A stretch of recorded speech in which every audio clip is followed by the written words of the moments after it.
Hi all, இந்த வீடியோவில் வரகரிசி பொங்கல் எப்படி செய்யலான்றதை பார்க்கலாம். 1 கப் அளவுக்கு வரகரிசி, 1/2 கப் அளவுக்கு சிறுபருப்பை எடுத்துகிட்டு நல்லா வறுத்து எடுத்துக்கலாம்.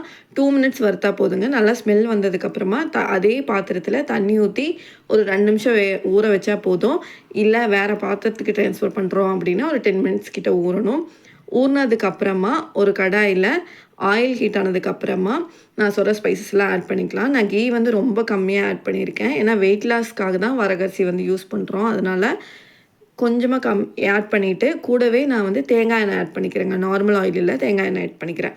இது கூட மிளகு, மஞ்சள், சீரகம், கொத்தமல்லி, ட்ரை கிரேப்ஸ் ஆட் பண்ணிக்கிறேன். கேஷ்யூ நட்ஸுக்கு பதிலாக கொஞ்சமாக மஞ்சள் தூள் சேர்த்துட்டு 2 பச்சை மிளகாய் சேர்த்து நல்லா வறுத்துக்கலாம். வறுத்துட்டு வரகரிசியை நல்லா கழுவி உள்ளே ஆட் பண்ணிக்கலாம்.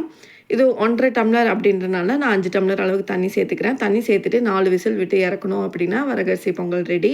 ரொம்பவே யம்மியாக இருக்கும். சூடாக இருக்கும் போது சாப்பிடுங்க. இல்லை அப்படின்னா கொஞ்சம் கிறிஸ்பியான மாதிரி